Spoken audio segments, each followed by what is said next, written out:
राजपुर गांव के जंगल में एक बूढ़ी माँ रहा करती थी और राजपुर गांव में रंगा नाम का एक दुकानदार रहता था। वो शहर से गांव में सामान लाकर बेचा करता था और अच्छा खासा मुनाफा कमाता था। और उसी गांव में श्याम और अर्जुन नाम के दो दोस्त रहा करते थे। वो दोनों अपने खेतों में काम किया करते थे। अरे ओ अर्जुन, आज खेत में नहीं चलोगे क्या? अरे चलूंगा चलूंगा, रुको, आ रहा हूँ। फिर वो दोनों अपने खेतों में चले जाते हैं। अरे सुनो बेटा, क्या तुम मुझे भी थोड़ी सी लकड़ियां लाकर दे दोगे? क्या तुम अपना काम खुद नहीं कर सकती? अरे बेटा, अब मेरी उम्र हो गई है, मुझे अब लकड़ियां काट कर नहीं लाया जाता, इसीलिए तुम थोड़ी सी लकड़ियां लाकर दे देना। तो उम्र हो गई है तो क्या हमसे पूछकर बूढ़ी हो गई थी? तुम खुद ही तो बूढ़ी हो गई हो, इसीलिए हम क्यों लाए तुम्हारे लिए लकड़ियां? अरे अर्जुन, तुम ये क्या बोल रहे हो? अरे श्याम, तुम चुप रहो। और सुनो बूढ़ी माँ, हम तुम्हारे नौकर नहीं है, समझ गई? तुम अपना काम खुद करो, वरना चुपचाप बैठी रहो। आप दुखी मत हो बूढ़ी माँ। दरअसल अर्जुन ना थोड़ा गुस्सैल है, बाकी दिल का बहुत अच्छा है। आपके लिए लकड़ियां मैं लेकर दे दूंगा।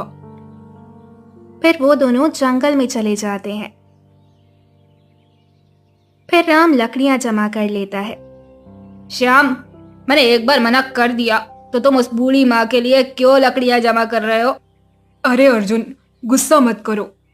अर्जुन भाई, तुम ही बताओ, वो बेचारी बूढ़ी माँ इतना सब कुछ अकेले कैसे काम करेगी?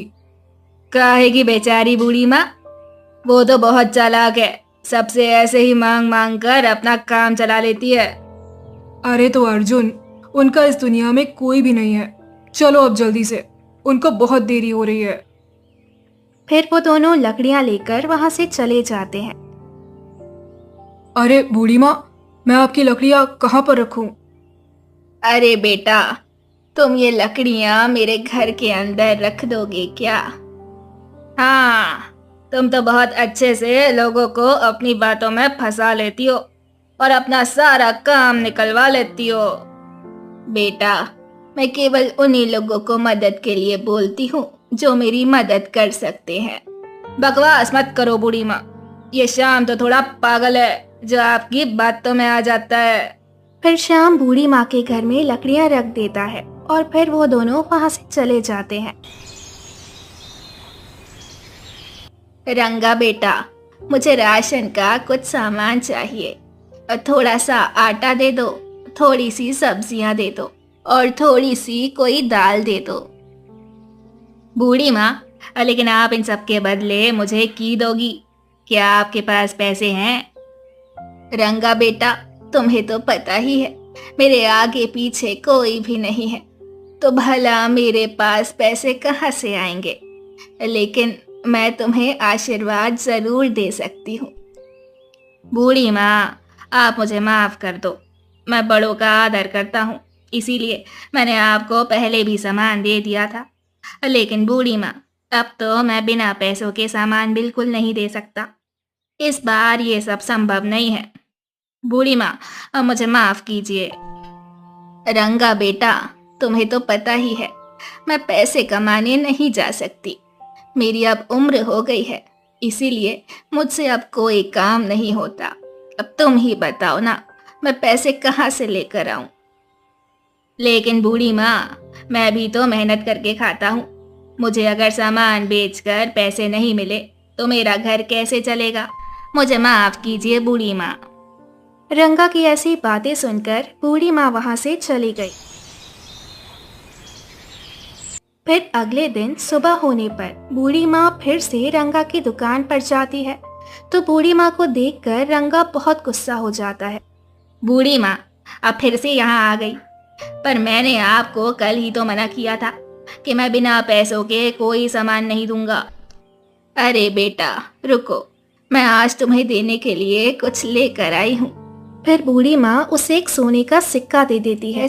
हाँ, क्यों नहीं, ये तो सोने का सिक्का है, ये तुम्हें कहाँ मिला बूढ़ी माँ? अब आपको जो भी सामान चाहिए वो मैं सब आपको दे दूंगा। फिर बूढ़ी माँ सामान लेकर वहां से चली जाती है और ऐसे ही कई दिन बीत जाते हैं। फिर एक दिन अर्जुन रंगा के यहाँ आ जाता है। अरे क्या हुआ रंगा भाई, वो बूढ़ी माँ तुमसे आज भी मुफ्त में सामान ले गई क्या? तुम सब लोग पता नहीं क्यों पागल हो, जो सब उसे ऐसे ही सामान दे देते हो। अरे नहीं नहीं अर्जुन भाई, वो बूढ़ी माँ मुझे रोज एक सोने का सिक्का देकर जाती है और उसके बदले थोड़ा ही सामान लेकर जाती है। मैं उन्हें कुछ भी मुफ्त में नहीं देता। ये तुम क्या कह रहे हो? उनके पास सोने का सिक्का कहाँ से आएगा? मुझे तो ऐसा लगता है उन बूढ़ी माँ के पास कोई गुप्त धन पड़ा है। नहीं तो भला उनके पास सोने का सिक्का कहाँ से आएगा? क्योंकि जब मैंने मुफ्त में सामान देने से मना कर दिया था तो वो खाली हाथ ही लौट गई थी। लेकिन उस दिन के बाद से वो रोज अपने साथ सोने का सिक्का लेकर आती है। इसीलिए मुझे तो यही लगता है कि उनके पास कोई गुप्त धन है। रंगा की ये बातें सुनकर अर्जुन के मन में लालच आ जाता है। ठीक है रंगा, चलो मैं चलता हूँ, मुझे कोई काम याद आ गया। फिर अर्जुन अपने घर चला जाता है और उसके बाद अर्जुन चारपाई पर बैठा बैठा सोच रहा था कि तभी उसकी पत्नी वहां आ जाती है। क्या हुआ जी? आज आप इतने अकेले अकेले बैठकर क्या सोच रहे हो? कुछ हुआ है क्या? अरे बोलने के लिए बहुत कुछ है वनिता, लेकिन तुम नहीं समझोगी। अरे आप क्या मूर्ख समझते हो मुझे? एक बार आप मुझे बता कर तो देखो। अब जल्दी बताओ, क्या बात है? तुम्हें पता, जंगल में जो बूढ़ी माँ रहती है वो रोज रंगा को सोने का सिक्का देकर जाती है और बदले में थोड़ा सा ही सामान लेकर जाती है। और मैं सोच रहा था कि उनके पास सोने का सिक्का कहाँ से आता है, और रंगा मुझे ऐसे कह रहा था कि जरूर उनके पास कोई ना कोई गुप्त धन है। अरे वाह, अगर हमें उस धन के बारे में पता चल जाए तो हम एक ही दिन में माला माल हो जाएंगे। अरे लेकिन यह होगा कैसे? मैं कब से यही सोच रहा हूँ। मेरे पास एक तरकीब है। आज ही आप उस बूढ़ी माँ के पास रहने के लिए चले जाओ और उसकी सेवा करो। देख लेना, थोड़े दिन में वो आपसे खुश होकर आपको खजाने के बारे में जरूर बताएगी। अरे वाह वाह, क्या दिमाग लगाया है तुमने। और अब तो वैसे भी उस बूढ़ी माँ के दिन आ गए हैं, वो कभी भी टपक सकती है। फिर अगले दिन अर्जुन सुबह होने पर जल्दी ही जंगल की ओर निकल जाता है। बूढ़ी माँ, आप मुझे माफ कर दीजिए, मैंने आपके साथ बहुत बुरा किया है, हमेशा आपके ऊपर गुस्सा किया है। अब मैं अपनी गलती को सुधारना चाहता हूँ, इसीलिए मैं आज से आपके सारे काम करना चाहता हूँ, आपकी सेवा करना चाहता हूँ। अच्छा बेटा, जैसा तुम चाहो। फिर ऐसे ही कई दिन बीत जाते हैं। बूढ़ी माँ, अगर आप मुझे इजाजत देती हैं तो मैं आपसे एक बात पूछना चाहता हूँ। हाँ बेटा, बेझिझक होकर पूछो, क्या पूछना चाहते हो? बूढ़ी माँ, मुझे आपके पास आए पूरा 3 महीना हो गया है, लेकिन आप मुझे जो सामान लाने को सिक्का देती है वो सिक्का आपके पास कहाँ से आता है? क्या आपके पास कोई खजाना है? अरे बेटा, मेरे पास कोई खजाना नहीं है, ये सब बस भगवान की दया है, जिसके कारण अपनी सारी जरूरतें पूरी हो जाती हैं। फिर ऐसे ही कुछ दिन बीत जाते हैं। बूढ़ी माँ, अब तो काफी दिन बीत चुके हैं, मैंने आपकी बहुत सेवा की है, तो आप मुझे उस खजाने के बारे में बता दीजिए, क्योंकि आपकी तबीयत भी ज्यादा सही नहीं रहती। अरे बेटा, मैंने कहा ना, मेरे पास कोई खजाना नहीं है, मेरे ऊपर बस भगवान की दया है, भगवान का आशीर्वाद है, क्योंकि भगवान ने इंसान को उसके कर्मों के अनुसार ही फल दिया है। अरे बूढ़ी माँ, मुझे तेरी सेवा करते करते कितने दिन हो गए, फिर भी तुम मुझे खजाने के बारे में नहीं बता रही हो। मैं कोई पागल नहीं हूँ जो तेरी सेवा कर रहा हूँ। मैं तुझसे जब भी खजाने के बारे में पूछता हूँ तो कोई ना कोई बात कहकर टाल देती है। जा रहा हूँ मैं यहाँ से। ऐसा कहकर अर्जुन वहां से चला जाता है और फिर ऐसे ही दिन बीत जाते हैं। एक दिन श्याम खेत में काम करने के लिए जा रहा था तभी उसे बूढ़ी माँ की आवाज आती है। अरे, यहाँ कोई है? जरा मुझे पानी पिला दो। बूढ़ी माँ की आवाज सुनकर श्याम बूढ़ी माँ के पास जाता है। क्या हुआ बूढ़ी माँ? बताइए, क्या परेशानी है? मैं किस प्रकार मदद कर सकता हूँ? बेटा, मैं कई दिनों से प्यासी हूँ। मेरी अब तबीयत बिल्कुल भी ठीक नहीं है। मुझसे बिल्कुल भी उठा नहीं जा रहा है और मेरा पानी का मटका भी खाली है। तो तुम मुझे नदी से पानी भर कर ले आओ और मुझे पानी पिला दो। बहुत प्यास लगी है। हाँ हाँ बूढ़ी माँ, मैं अभी लेकर आता हूँ। फिर श्याम घड़ा लेकर नदी की ओर चला जाता है और जल्दी से पानी भरकर वापस लौट आता है और बूढ़ी माँ को पानी पिला देता है। तुम्हारा बहुत बहुत धन्यवाद श्याम बेटा। मैं कई दिनों से प्यासी थी।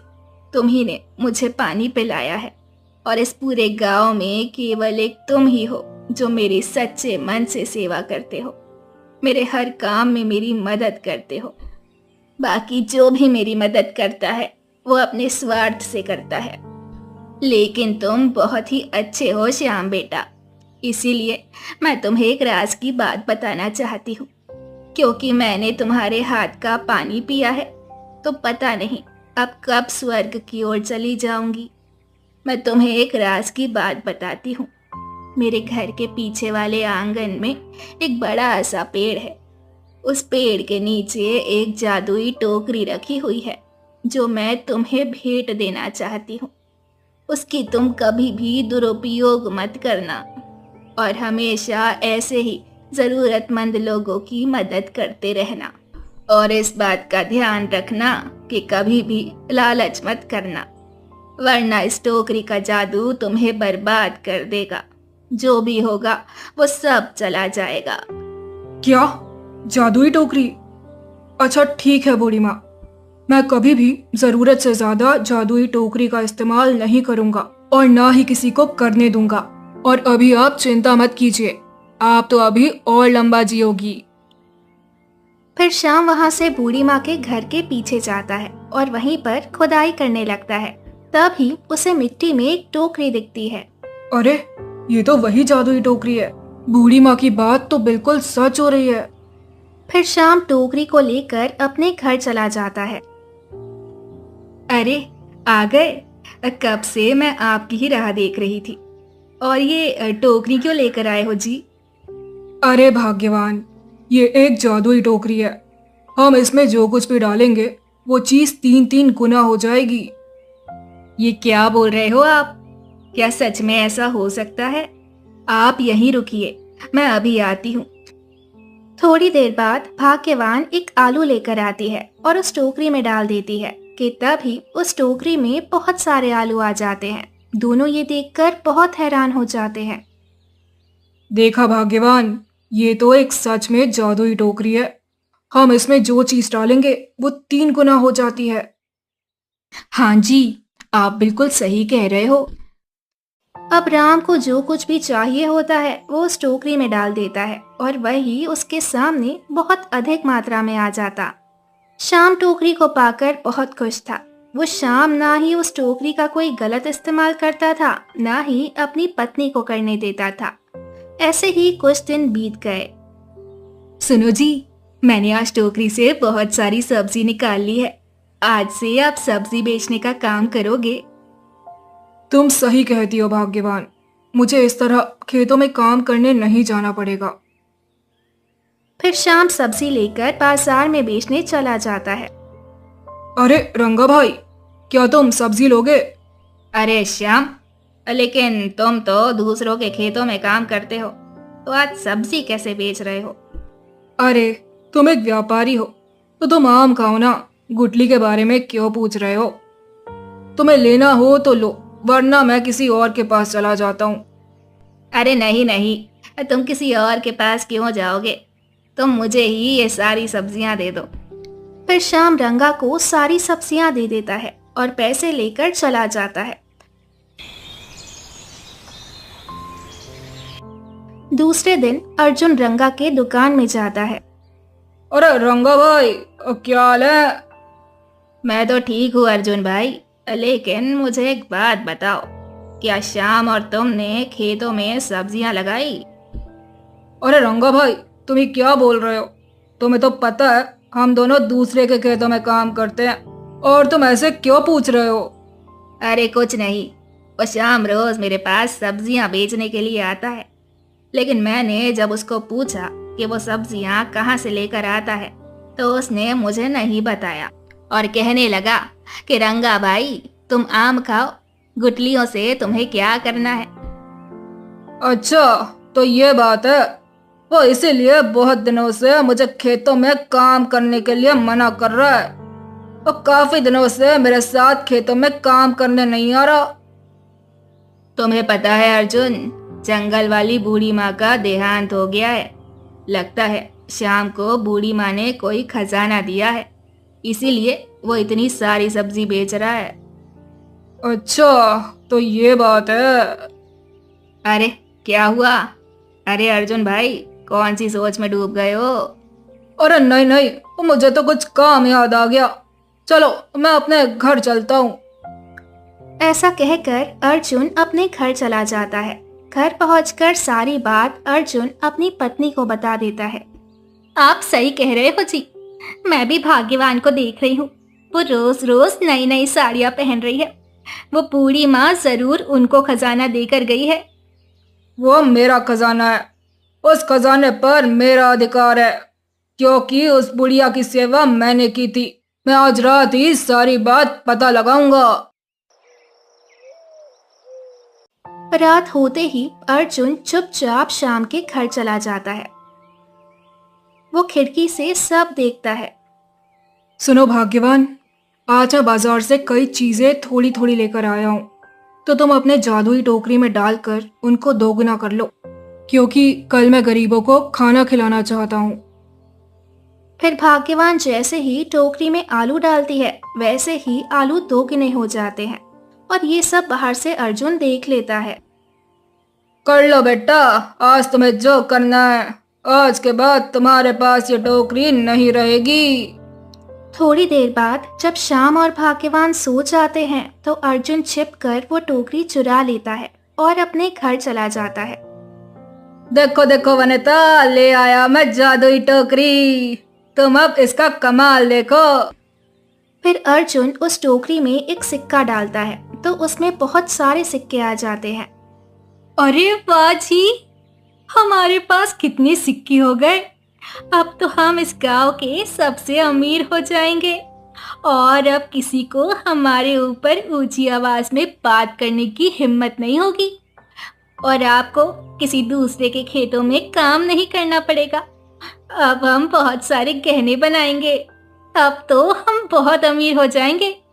अब तो हमें अमीर होने से कोई नहीं रोक सकता।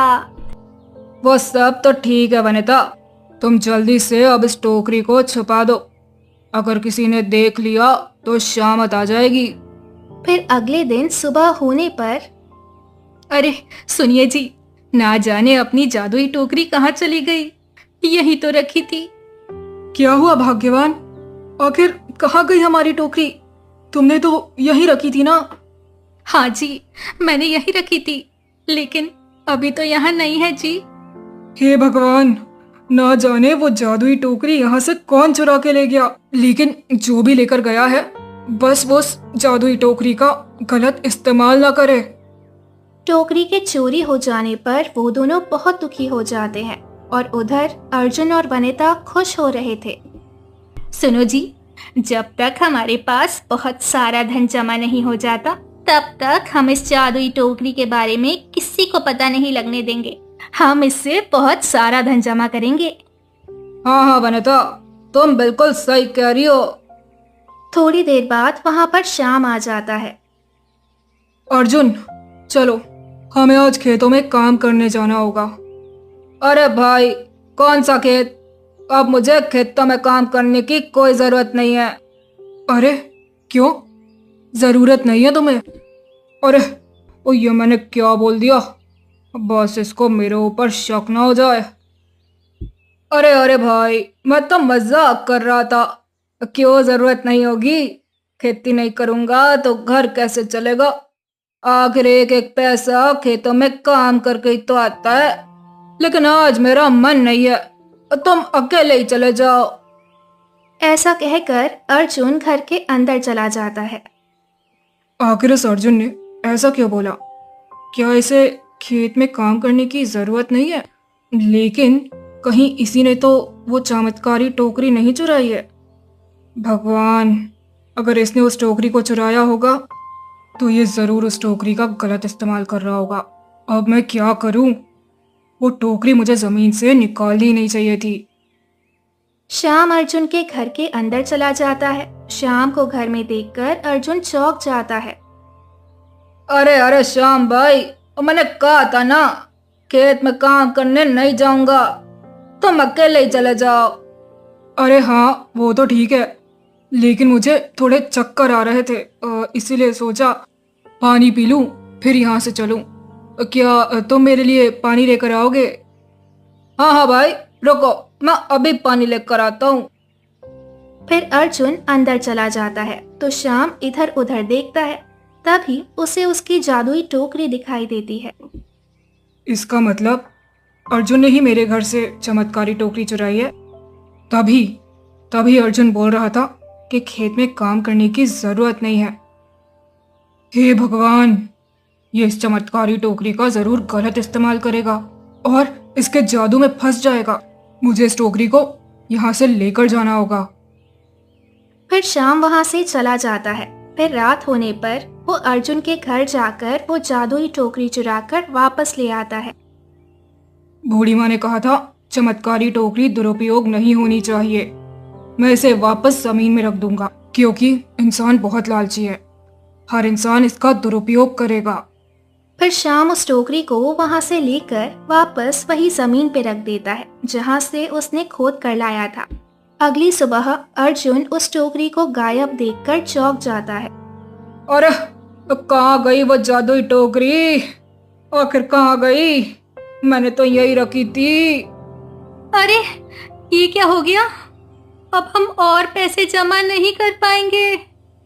अरे तुम चिंता मत करो, वैसे भी हमने बहुत सारे सोने के सिक्के जमा कर रखे हैं, तो हम उन्हीं को निकाल लेते हैं। फिर दोनों उस कमरे में जाते हैं तो वहां का नजारा देखकर हैरान हो जाते हैं। वो देखते हैं कि सोने के सिक्के पत्थर बन गए। अरे ये क्या हो गया? हमने तो यहाँ सोने के सिक्के रखे थे, यहाँ तो केवल पत्थर ही पत्थर है। लगता है उस टोकरी के यहाँ से जाते ही उसका सारा जादू भी खत्म हो गया, इसीलिए ये सब पत्थर बन गए हैं।